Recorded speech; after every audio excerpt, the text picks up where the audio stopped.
नमस्कार। मनोविज्ञान super test. आज के इस टेस्ट में संज्ञानात्मक विकास से संबंधित प्रश्न पूछे जाएंगे। संज्ञानात्मक विकास जीन पियाजे और उससे संबंधित एक वीडियो अपलोड किया जा चुका है। उम्मीद करता हूं कि आपने उसको अच्छी तरह से देखा होगा। आज के ये प्रश्न आपके लिए महत्वपूर्ण होंगे और साथ साथ आप लोग 100% अंक प्राप्त करेंगे, ऐसी मैं उम्मीद करता हूँ। लीजिए शुरुआत करते हैं आज की इस टेस्ट सीरीज़ का। और ये पहला प्रश्न आपके सामने है, ये लीजिए। जीन पियाजे मूल रूप से वनस्पति शास्त्र के विशेषज्ञ थे। इसमें आपको सही और गलत उत्तर देना है। सही के लिए आप 1 और गलत के लिए 2 नंबर आंसर में दे सकते हैं।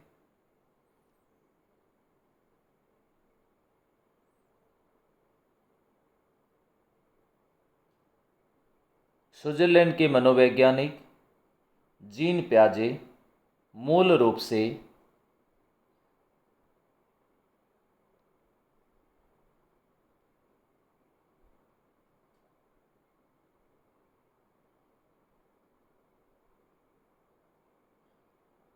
प्राणी विज्ञान के विशेषज्ञ थे। इसके अलावा उन्होंने धर्म एवं दर्शन का गहन अध्ययन किया और दर्शन की ज्ञान मीमांसा तथा प्राणी विज्ञान के बीच संबंधों की खोज की। इसी कारण यही अध्ययन उनको मनोवैज्ञानिक बना देता है। फ्रांस में अल्बर्ट बिने के साथ भी कई वर्ष तक कार्य किया। उन्होंने बुद्धि के विषय में चली आ रही ये पूर्व धारणा कि बुद्धि जन्मजात होती है का खंडन किया। ये कथन गलत है। जीन पियाजे ने बताया कि सीखना बौद्धिक क्रिया ना होकर एक यांत्रिक क्रिया है। बौद्धिक क्रिया ना होकर एक यांत्रिक क्रिया है।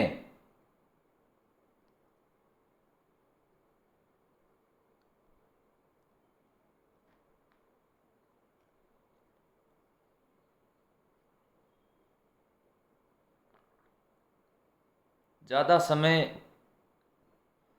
नहीं दिया जाएगा, तुरंत उत्तर दीजिए। विचार करने की इसमें कोई आवश्यकता नहीं है। अगर आपके द्वारा पढ़ा हुआ है, अच्छे से टॉपिक तैयार हैं। जीन पियाजे के सिद्धांत को बौद्धिकता का सिद्धांत भी कहते हैं। जीन पियाजे के सिद्धांत को मानसिकता का सिद्धांत भी कहते हैं। समझ गए होंगे। जीन पियाजे के अनुसार सीखना बौद्धिक क्रिया है, न कि यांत्रिक क्रिया है। यहाँ क्या कह रहा है? सीखना बौद्धिक क्रिया ना होकर यांत्रिक क्रिया, इसलिए कथन क्या है? गलत है। जीन पियाजे ने स्पष्ट किया कि सीखना कोई यांत्रिक क्रिया नहीं है, जैसा कि थॉर्नडाइक और पावलोव ने बताया। सीखना एक बौद्धिक क्रिया है।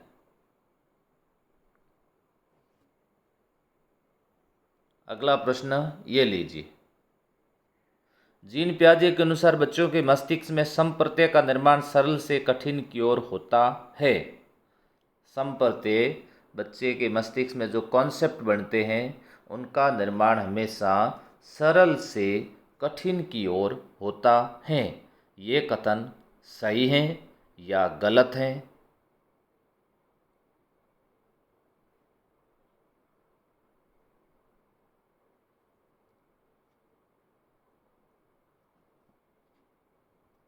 ये कथन सही है। बिल्कुल आपने सही बताया।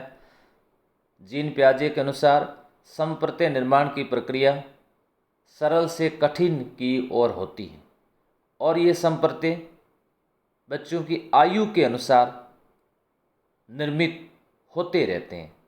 बच्चों के मस्तिष्क में सरल से कठिन की ओर विकसित होते हैं।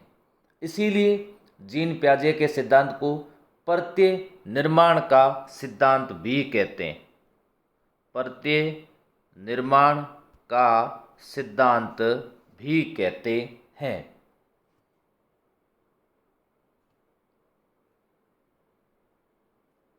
जीन पियाजे की विचारधारा को अंतःक्रियावादी विचारधारा कहते हैं। ध्यान से समझ लेना बात को, अंतःक्रियावादी विचारधारा कहते हैं। ये कथन सही है या गलत है?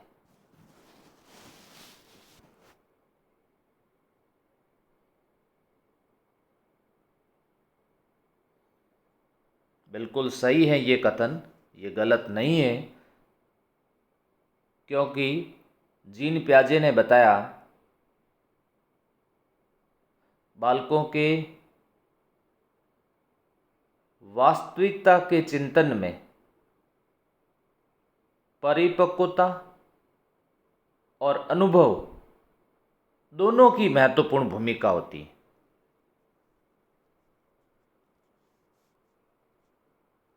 अनुभव दोनों की महत्वपूर्ण भूमिका होती है। इन दोनों की अंतःक्रिया, इन दोनों की अंतःक्रिया अर्थात ऐसा कह सकते हैं इन दोनों का मिश्रण आवश्यक है, इसीलिए इसको अंतःक्रियावादी सिद्धांत कहते हैं। यहाँ परिपक्वता और अनुभव, आनुवंशिकता और वातावरण दोनों का प्रभाव बताया जीन पियाजे ने। ध्यान से समझ लेना, नाम अलग अलग मिल सकते हैं, परिपक्वता और अनुभव। ये कथन कैसा है? सही है।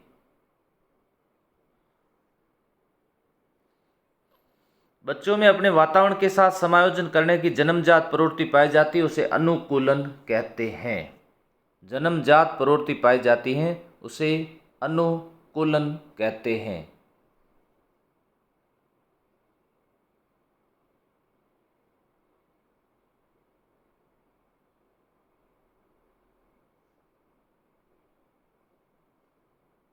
बिल्कुल सही है ये कथन, ये कथन सही है। बालक के अंदर अनुकूलन की प्रक्रिया दो तरह से होती हैं, एक आत्म सात्विकरण और दूसरा समायोजन।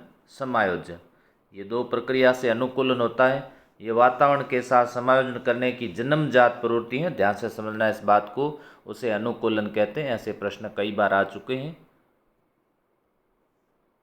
अगला प्रश्न है, पूर्व में सीखी योजना या मानसिक क्रिया से काम न चलने पर समायोजन करना पड़ता है, बताइए। ये कथन सरल है, सही है या गलत है?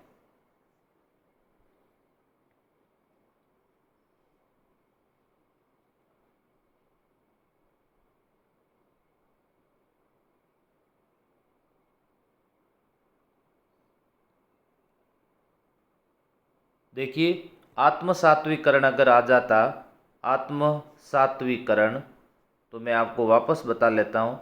आत्मसात्विकरण हमेशा पूर्व में सीखी योजना पर ही आधारित होता है।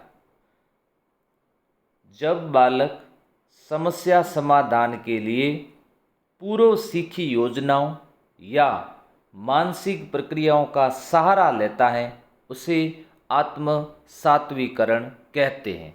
देखिए, एक बिल्ली का उदाहरण भी लिया था, बिल्ली का एक उदाहरण भी लिया था। इसी तरह बालक के मस्तिष्क के अंदर स्कीमा का विकास होता रहता है।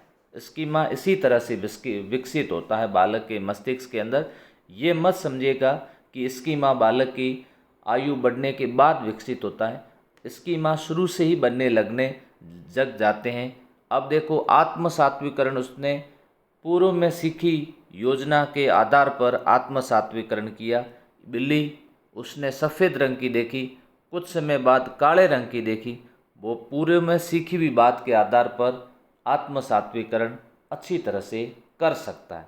इसके विपरीत समायोजन ऐसी प्रक्रिया है जो पूर्व में सीखी योजना या मानसिक क्रियाओं से काम न चलने पर बिल्ली की जगह कुत्ता सामने आ गया।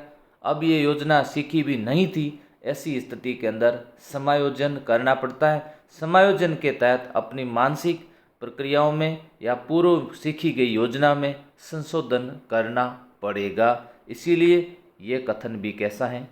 सही है। साम्य धारण से तात्पर्य आत्म सात्विकरण एवं समायोजन के बीच का मार्ग है। साम्य धारण कहो या फिर इसको पिछली बार जो प्रश्न आया था संतुलन कहो, पिछली बार साम्य धारण की जगह ये शब्द पूछा गया था। साम्य धारण से तात्पर्य एक ऐसी प्रक्रिया से है जिसके द्वारा बालक आत्म सात्विकरण और समायोजन की प्रक्रियाओं के बीच संतुलन कायम करता है। पियाजे के अनुसार जब बच्चे के सामने कोई नई समस्या उपस्थित होती है, समझिएगा बात को, नई समस्या उपस्थित होती है तो उसमें संज्ञानात्मक असंतुलन उत्पन्न हो जाता है, जिससे दूर करने के लिए वो आत्म सात्विकरण या समायोजन या दो प्रक्रिया करना प्रारंभ कर देता है। ये भी पियाजे ने बताया साम्य धारण की प्रक्रिया बच्चों के पूर्व अनुभव पर ही निर्भर नहीं करती अपितु उनकी शारीरिक परिपक्वता पर भी निर्भर करती है। अब ये दोनों तरह की प्रक्रियाओं से भी संभव ना हो तो वो बीच के रास्ते में ये होता है जब व्यक्ति स्वयं पर नियंत्रण रखे तो उसे संतुलन की अवस्था होती है, उसे साम्य धारण कहते हैं। असंतुलन नहीं होना चाहिए। ये कथन भी कैसा है? सही है। वह व्यवहार जिसे आसानी से दोहराया जा सके उसे स्कीम्स कहते हैं। स्कीम्स एक मानसिक क्रिया है। व्यवहार का वो पैटर्न है। स्कीम्स व्यवहार के उन संगठित पैटर्न हैं जिन्हें सरलता से दोहराया जा सकता है। व्यवहार की अभिव्यक्ति है, व्यवहार का प्रदर्शन है, मानसिक क्रियाओं का प्रदर्शन है। व्यवहार की क्रमबद्धता है, जैसे बालक घर आने पर जूते रखना, बैग रखना, ड्रेस। इसी तरह ये कथन भी सही है। बालक में विकेंद्रीकरण की क्षमता 2 माह की आयु में विकसित हो जाती है।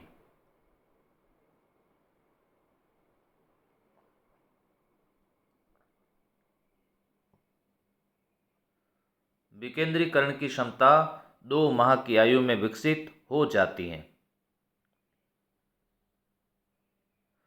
ध्यान से समझिएगा।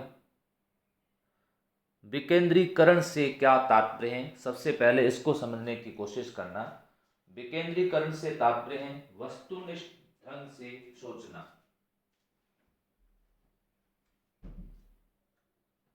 वस्तुनिष्ठ ढंग से सोचने को विकेंद्रीकरण कहते हैं।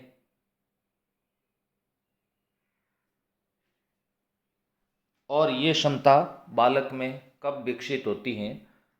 ये क्षमता बालक के अंदर 2 वर्ष की आयु में विकसित होती है। 2 माह में विकसित नहीं होती हैं, 2 वर्ष की आयु में विकसित होती है। इसलिए ये कथन कैसा है? गलत है। वस्तुनिष्ठ ढंग से सोचने की जब क्षमता विकसित हो जाती है, पहले बालक कैसे सोचता था? आत्मनिष्ठ। पहले वो आत्मनिष्ठ चिंतन करता था, वो सूर्य को भी अपने लिए समझता था, सब कुछ उसके अंदर मैं का भाव था। लेकिन अब वो कैसे चिंतन करेगा? अब वो वस्तुनिष्ठ करेगा। इसलिए 2 वर्ष की आयु में, 2 माह नहीं, ध्यान से समझिएगा, ये गलत है। इसकी जगह 24 माह होने चाहिए।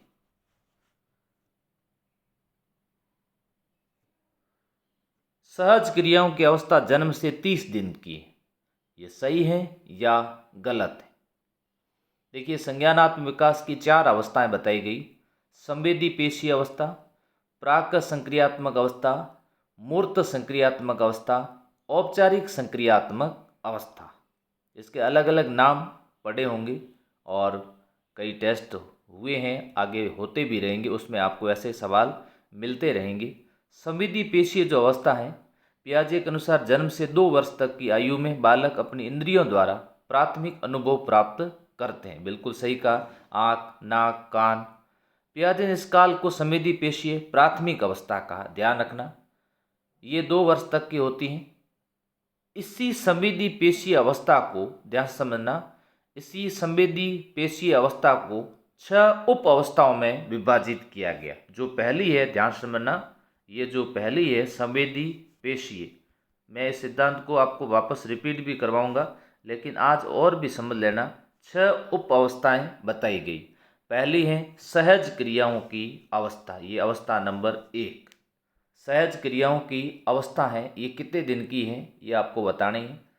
अवस्था 30 दिन तक चलती है। अगर ये सही है तो ये कथन भी क्या है, सही है। इस अवस्था में बालक केवल सहज क्रियाएं करता है। इन क्रियाओं में किसी वस्तु को मुंह में लेकर चूसने की क्रिया सबसे अधिक प्रबल होती है। इसके अलावा वो कोई क्रियाएं नहीं करता है, सहज क्रियाएं करता है। पावलोव ने अपने सिद्धांत में अच्छी तरह से बताया था सहज क्रियाएं क्या हैं। भोजन से लार का आना, ये एक सहज क्रियाएं हैं। ये कथन सत्य है।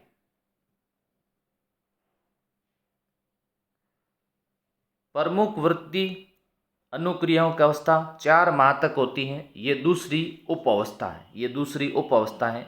यहाँ अगर आपने सही बता दिया 4 माह तक होती हैं तो ये कथन सत्य है।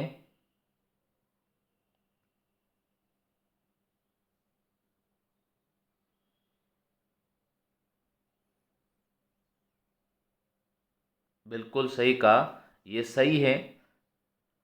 ये बच्चों के शरीर की प्रमुख अनुक्रिया होती है और इन्हें वृत्ति इसलिए कहा जाता है क्योंकि इन्हें बार बार दोहराते हैं। इस अवस्था तक के बच्चे अपने अनुभवों को बिना भय के क्या करते हैं, अभिव्यक्त करते हैं। इसलिए प्रमुख वृत्तीय अनुक्रिया है, ये 4 माह तक होती हैं।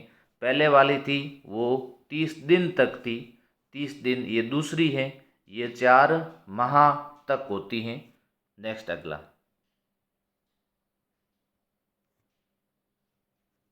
गौण वृत्तीय अनुक्रियाओं की अवस्था 6 माह तक है। ये अवस्था नंबर, उप अवस्था नंबर तीसरी उप अवस्था है। बिल्कुल बहुत अच्छा सा प्रश्न है, आप साथ साथ में अपने नोट्स भी बना सकते हो। इस अवस्था में बच्चे वस्तुओं को स्पर्श करने और इन्हें उधर उधर करने की अनुक्रिया करते हैं और साथ ही कुछ ऐसी अनुक्रिया करते हैं जिनसे उन्हें सुख मिलता है। 6 माह तक हैं, बिल्कुल सही हैं। इसलिए ये कथन भी कैसा है, सही है।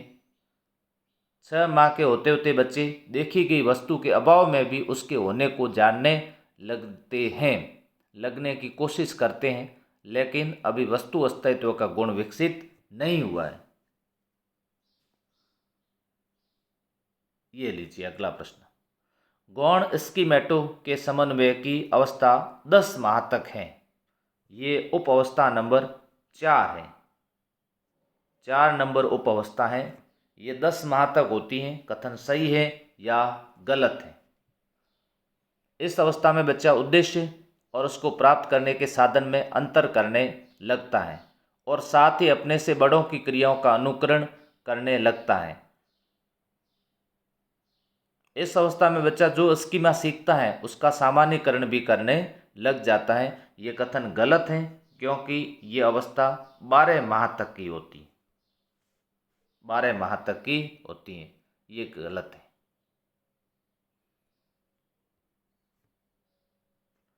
तृतीय वृत्तीय अनुक्रियाओं की अवस्था 18 माह तक है। ये उप अवस्था नंबर 5 है, उप अवस्था नंबर 5 है। इस अवस्था में बच्चे वस्तुओं के गुण को प्रयास एवं त्रुटि द्वारा सीखते हैं, प्रयास भी करते हैं और साथ साथ में वो उनमें गलती भी होती है उसके द्वारा सीखते हैं, प्रयास या त्रुटि के द्वारा सीखते हैं। ये अवस्था कितने माह तक की है, ये अवस्था 18 माह तक की है। बिल्कुल ये कथन सही है, ये कथन सही है। तो ध्यान से समझिएगा, आज आपको उप अवस्थाओं के बारे में भी साथ साथ जानकारी मिल रही है। ये भी आप समझिएगा, ऐसे प्रश्न भी अगर पूछे गए तो कहीं गलती ना हो जाए।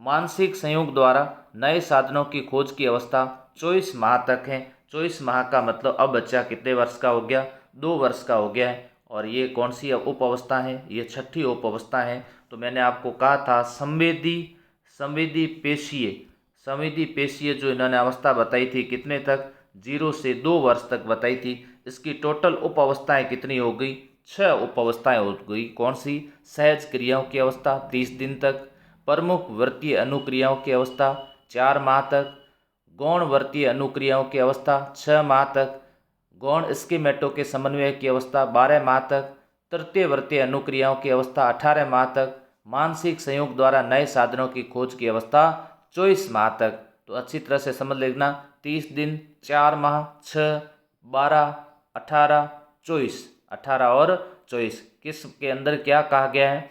सहज क्रियाओं के अंदर सिर्फ सहज क्रिया की जाती है। प्रमुख में थोड़ा सा ध्यान रखना, शरीर की अनुक्रियाएं की जाती हैं, शरीर की अनुक्रिया की जाती है जिसमें किसी प्रकार का भय नहीं होता है। और गौण वृत्तीय अनुक्रिया जो होती है वही करता है जिसमें उसको सुख मिलता है, अब स्कीमेटो के अंदर बड़ों की क्रियाओं का अनुकरण करता है और तृतीय वृत्तीय के अंदर वस्तुओं के गुणों को प्रयास तरतीब द्वारा सीखता है। अब आपके 6 नंबर अवस्था आ गई। इस अवस्था में बच्चे देखी गई वस्तु की अनुपस्थिति में उसके अस्तित्व को समझने लग जाता है। ये सही है। इसके समय वस्तु स्थायित्व का गुण विकसित हो जाता है। वस्तु स्थायित्व का गुण विकसित हो जाता है। प्राक संप्रत्यय की अवस्था 4 वर्ष तक की होती है। ये कथन सही है या गलत है?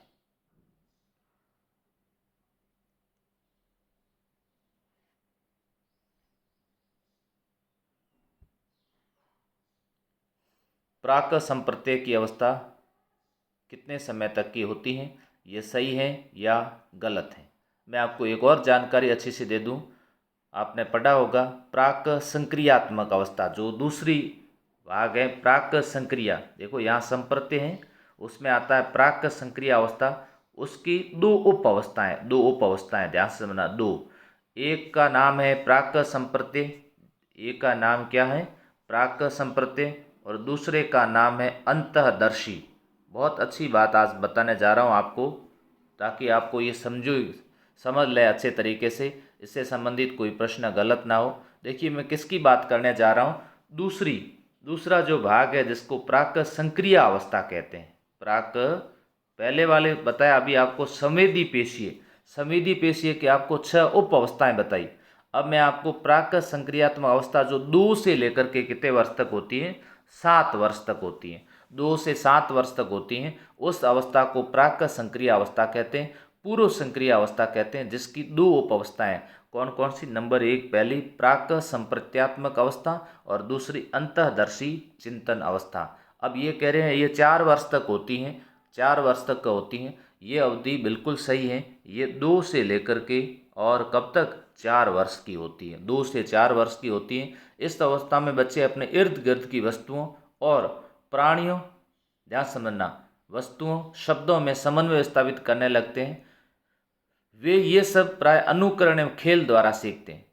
पियाजे कहते हैं कि जब बच्चा 4 वर्ष के तक हो जाता है या इस अवस्था में जब होते हैं, तब वो सजीव और निर्जीव के बारे में अंतर नहीं कर पाते हैं। ऐसी स्थिति के अंदर उनमें जीववाद पाया जाता है। दूसरी बात उन्होंने ये बताई कि बच्चे यह विचार नहीं कर पाते हैं कि जो संसार में जितनी भी वस्तुएं बनी हैं वो मेरे लिए बनी है या दूसरों के लिए भी यही है। इसलिए वो यही समझने लग जाता है कि ये मेरे लिए ही बनी है, इसलिए उसमें आत्म केंद्रिता का गुण पाया जाता है। आत्म केंद्रिता का गुण पाया जाता है। इसलिए ये कथन भी कैसा है? सही है। अंतर्दर्शी चिंतन की अवस्था 4 से 7 वर्ष है। देखिए फिर वो पहले वाली अवस्था हो जाएगी 2 से 4 वर्ष, 2 से 4 वर्ष, और ये उप अवस्था है ये 4 से 7 वर्ष। तो टोटल मिला करके कितनी हो जाएगी? पूर्व संक्रियात्मक अवस्था कितनी हो जाएगी? 2 से लेकर कितनी? 7 वर्ष, 2 से 7 वर्ष। तो मैंने आपको कहा ये 2 उप अवस्थाएं हैं, ये 4 से लेकर 7 वर्ष तक चलती हैं। इस अवस्था में बालक भाषा सीखने लगते हैं और चिंतन एवं तर्क करने लगते हैं, लेकिन भाषा की पूर्णता चौथी अवस्था में आती है, ध्यान समझना। परंतु इनका चिंतन में और तर्क में कोई क्रमबद्धता नहीं होती है, कोई किसी प्रकार की क्रमबद्धता नहीं होती है। सीखने तो लगते हैं लेकिन उनके अंदर क्रमबद्धता का अभाव पाया जाता है और दूसरी खास बात, उनमें पलटावी गुण नहीं पाया जाता है। पलटावी गुण नहीं पाया जाता है। हमने अच्छी तरह से ये बात को समझा है कि पलटावी गुण नहीं पाया जाता है। इसलिए ये कथन भी कैसा है, 4 से 7 वर्ष, ये कथन भी सत्य है। पलटावी गुण अगली अवस्था में होगा, जिसे मूर्त संक्रियात्मक अवस्था कहते हैं, उस अवस्था में ये गुण पाया जाता है। ये लीजिए, पियाजे के अनुसार सीखना कर्मिक प्रक्रिया है। पियाजे के अनुसार सीखना एक कर्मिक प्रक्रिया है, सही है या गलत है?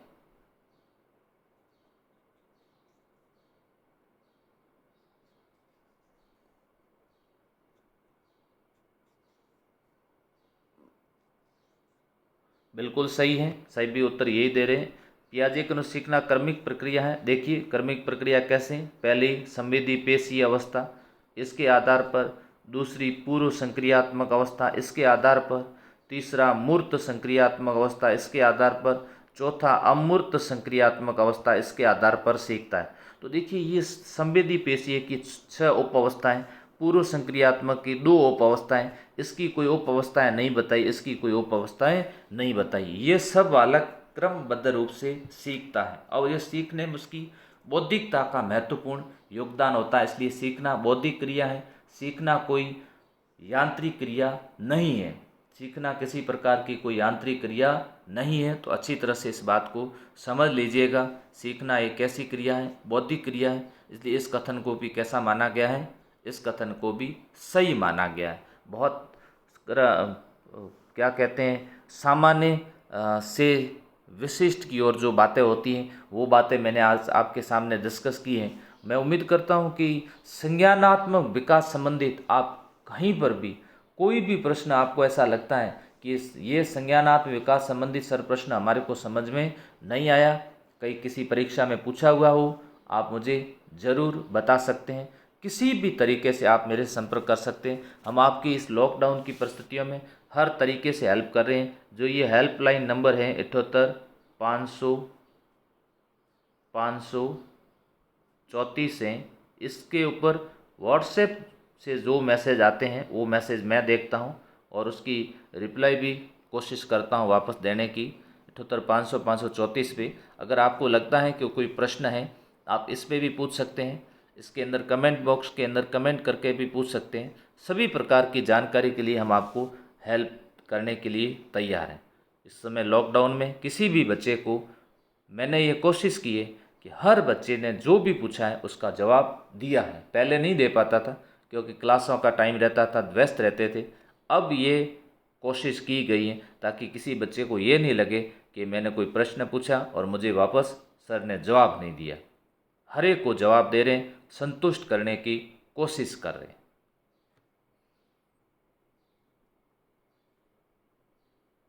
पियाजे के अनुसार सीखने में प्रगति नहीं करने वाले बालकों को दंड नहीं दिया जाना चाहिए। क्या कहना है आपका, बताओ?